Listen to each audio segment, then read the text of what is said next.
Previously on Power Reviews. Meet Project Vengex. The Vengex computer virus took over the world with its robot army, and humanity took refuge in the domed city of Corinth. Malfunctioning portal alignment device scattering us across dimensions. I think that you were starting to remember something during that panel at Power Morphicon. The laser optic lineation cerebral array transceiver. I used it. If I could access the space-time continuum long enough to undo what I did, I would. You lost her! No! I'm a synth-organic biomechanoid. After everything that happened while I was caught in that other dimension, can I even really be trusted? They had managed to locate Vengex's head of extra-dimensional research, Professor Cog. Gem and Gemma had infiltrated one of Cog's laboratories, and the technology that they found there... It's the Morpotsners. I'll go after them. I'm getting you guys out of here. The Selective Quantum Utility Electronic Eye Line showed it out. Since you departed, the Mark II and the Mark III have both gone offline. Nothing should be able to disable them like this. A distress signal, but who could... Dr. K, that's not DB! Hello? Dr. And now, Database Rangers Power Review. Greetings, Ranger fans, and welcome to my new host. Hello, Doctor. Vengex! How did you... Please. Alphabet Soup made it to this world. Did you really think that I wouldn't? What have you done to Database? Oh, don't worry, he's still in here. We've grown very close. Like roommates. His personality has rubbed off on me quite a bit, as you can tell. I guess I have you to thank for that. What are you talking about? I'm sorry, did you think this was the part where I explain everything? No, this is the part where you go quietly. Just like the others. What did you do to them? Oh, they're all safe and sound. I'm sure the good people at Alphabet Soup are taking great care of them. You're not taking me back there. Really now? And how do you intend to stop me? I fully interfaced with your workstation. The door is sealed with the reinforced lock that you created. No one is coming to save you. What on earth are you going to do? Run.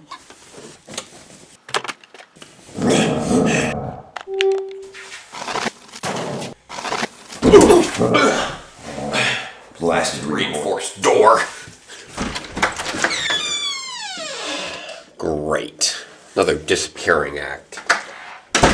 Wireless interdimensional interface. Voice print acknowledged. Please submit query. Track Dr. K. Designated user Dr. K. Status unknown. Perfect. Let's see. Maybe the squeeze will be able to help. 1, 2, 3. Looks like Kay picked up a little hitchhiker on her way out. Wireless interdimensional interface. Voice print acknowledged. Please submit query. Can you network with the remaining selective quantum utility electronic eye line? Negative. Network deactivated for maintenance. Of course it is. I wonder if I can access... Whoa! Okay, definitely not Kay. That looked more like episode 14 of Power Rangers Super Megaforce. In the driver's seat. An interdimensional rift opens up in the sky, and I'm starting to see the relevance here. So Gosei and Tensu summon the Rangers to the Mega Cave to inform them of an extra-dimensional emergency alert, coming straight from... Corinth? Oh, that's interesting. Corinth. It was home of the RPM Rangers. Was? But it's in another dimension.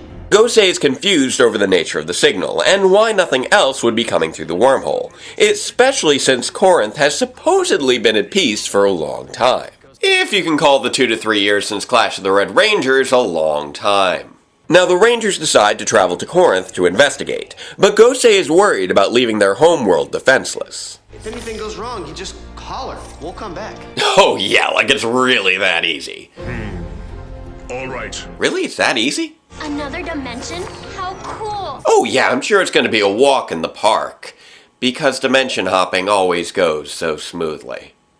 System compromised. Alert. System compromised.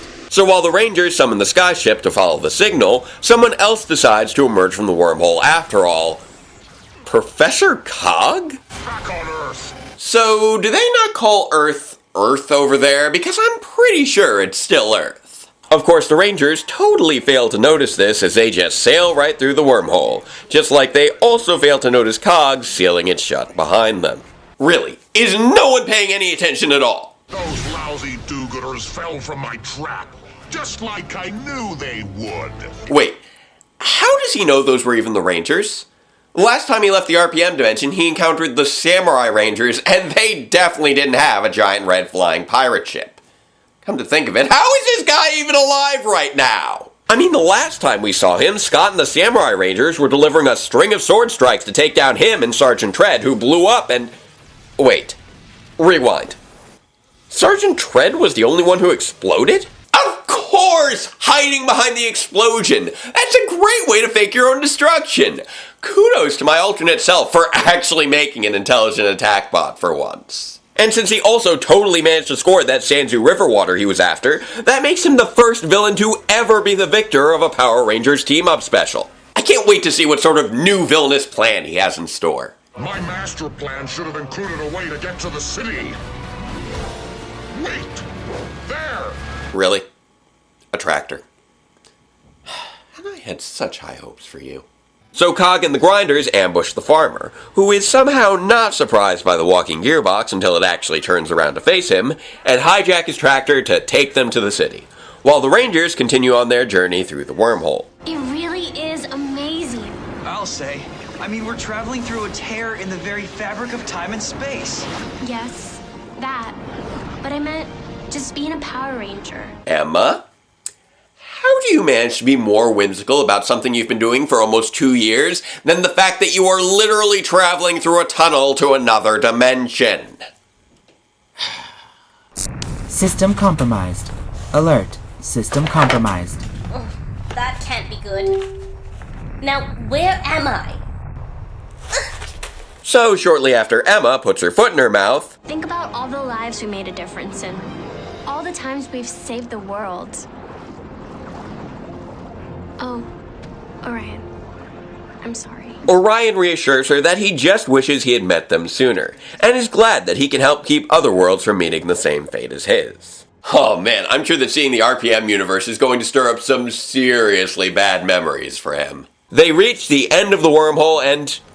Where in the ever-loving trans-dimensional time-space continuum is this? It's like stepping into Ranger history. No, it's not! That would imply that we've seen this place before! This looks absolutely nothing like Corinth. This looks like an oversized Hot Wheels set. A very flat Hot Wheels set. And look, it even comes with its own race car. It's the Turbo Falcon, a car prototype that was locked away because it couldn't be controlled. It must have got free somehow. I have got to find a way out of here.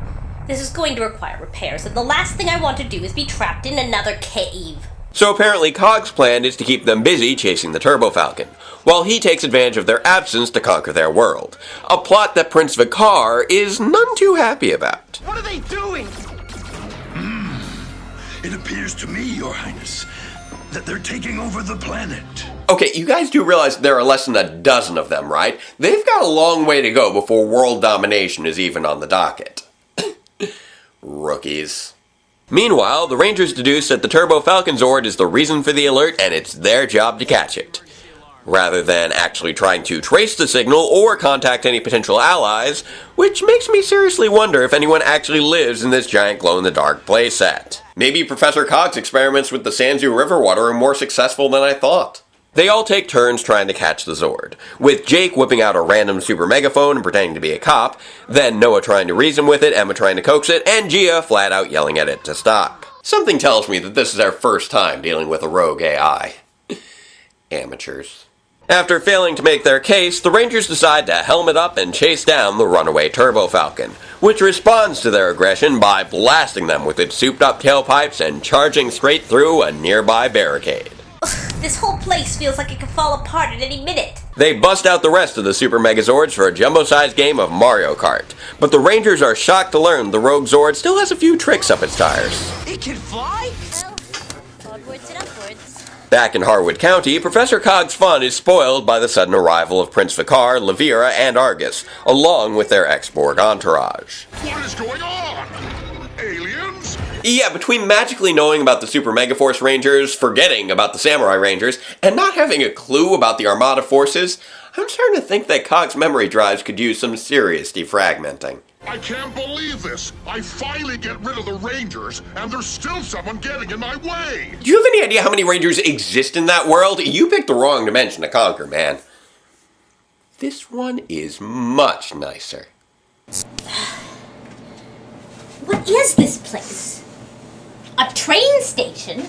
So while the Armada forces go head-to-head against the Grinders, and Professor Cog marvels at how an army this powerful has still managed to lack the competence to conquer Earth, Gosei and Tensu finally pick up on what's going on, apparently recognizing Professor Cog from his previous visit, and deciding to call up the Rangers to warn them of his oh-so-obvious evil trap. Oh, radio, thank goodness. Hello? Hello, can anyone hear me?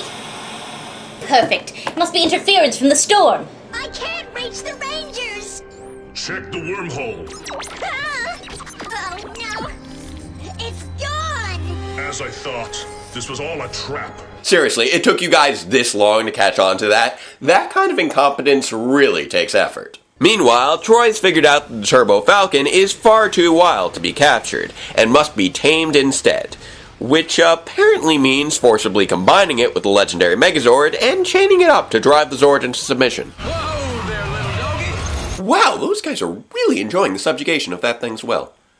I wonder if they're looking for jobs. Mission completed. Unfortunately for them, their victory party is dampened by a message from Gosei, explaining to them how they're now trapped in Corinth with no way home, before they lose his signal for good. Although I have no idea how he's able to contact them across dimensions to begin with. Wait.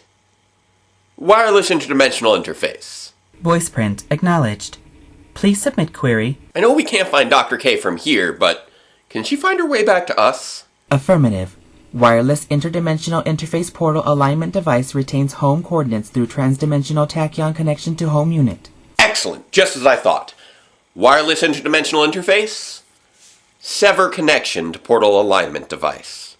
Warning. Severance of transdimensional tachyon connection may result in permanent displacement of portal alignment device. My thoughts exactly. Confirm command. Affirmative. Bye-bye, Dr. K. Wireless interdimensional interface connection severed. No, without the connection I'll lose the coordinates to get back. Now, unlike the good doctor, the Rangers are left with a modicum of hope in the form of a completely improbable plot device, as Gia is suddenly able to understand the Turbo Falcon well enough to realize that it's volunteering to help. And then it literally headbutts reality until the wormhole cracks back open. What? When did you learn to speak car? That's probably the least of my questions! The first of which should probably be, where on earth did this crazy Zord come from? I mean, unless this is what Kate was talking about when she mentioned discovering Professor Cog's technology, but well, I guess I'll never know now. Just like I'll probably also never know how traveling back through the same wormhole somehow spits the Rangers out right in the midst of the battle between Prince Vicar and Professor Cog. And how did you ever escape? How do I fix this? There must be something, anything I can use here to effect repairs. Recognizing that they'd be more effective working together, Cog suggests that they join forces, but Levira convinces Vicar to leave all the dirty work to the ground troops and teleport away. Let's see. Transitional Reality Alignment Interface Network System. Was this a train station or a research facility? Alright, Professor Cog, no more hiding behind these henchmen! They're called Grinders. I should know. They're the only characters here that were actually in RPM. RPM! Get in gear! Of course, this is when the Rangers decide to actually make some attempt to honor the past by activating RPM Legendary Mode, with Orion once again merging the powers of gold and silver.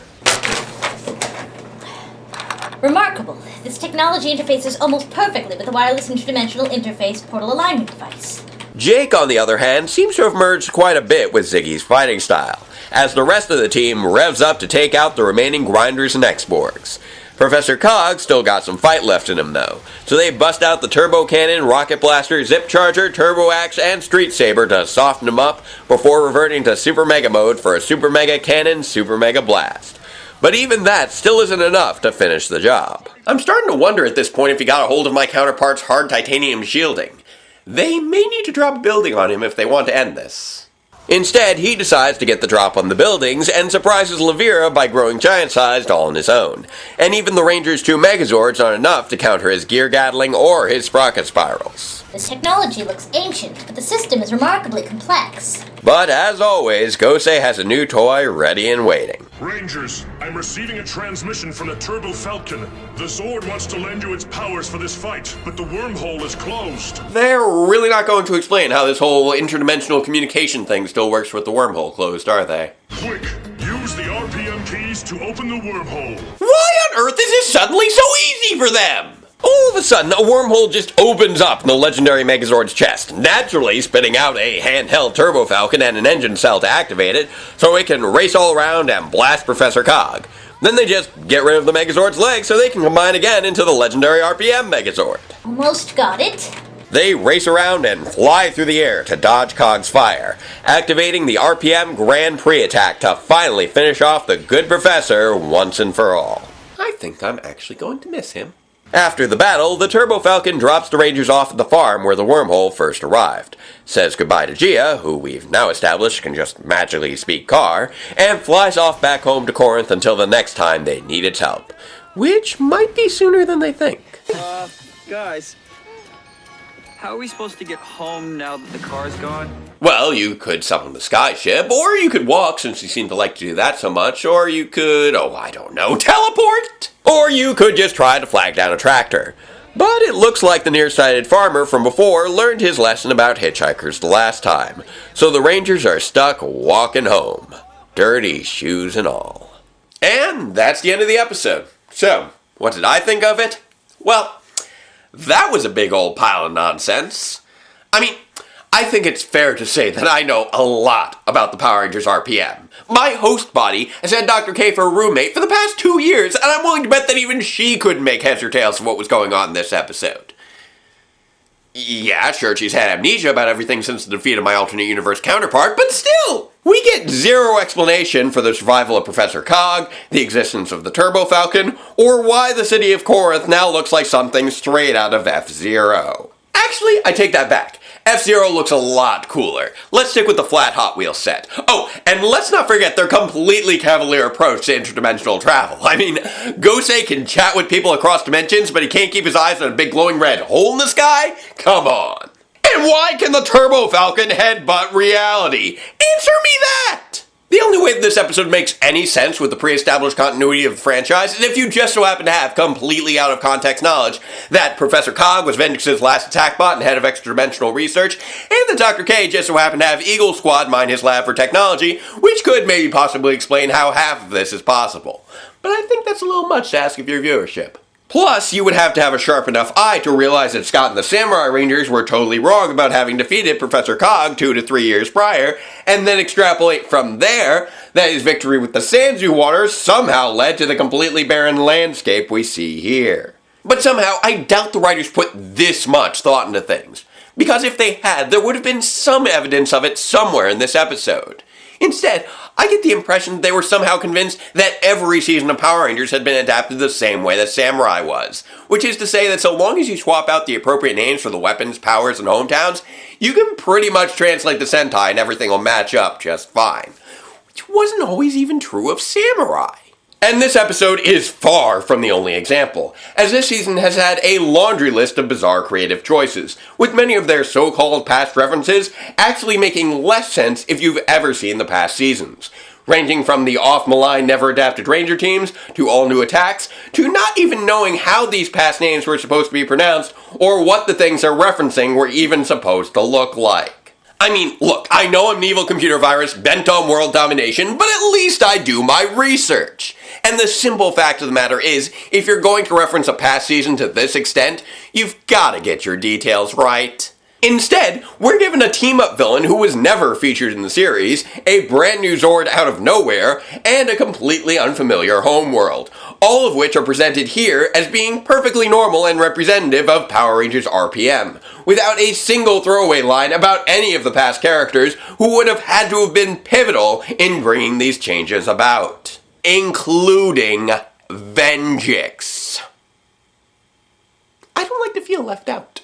Overall, this episode may have had one or two nice character moments, specifically with Orion and Vicar, but even if you put aside the frankly almost offensive disregard for the past, the basic story has so many plot holes and relies so heavily on inconsistent character knowledge, incompetence, and negligence that it relies on a borderline deus ex machina to actually resolve it all. You know, I'm almost glad that Dr. K wasn't here to witness this. The poor girl has been through enough.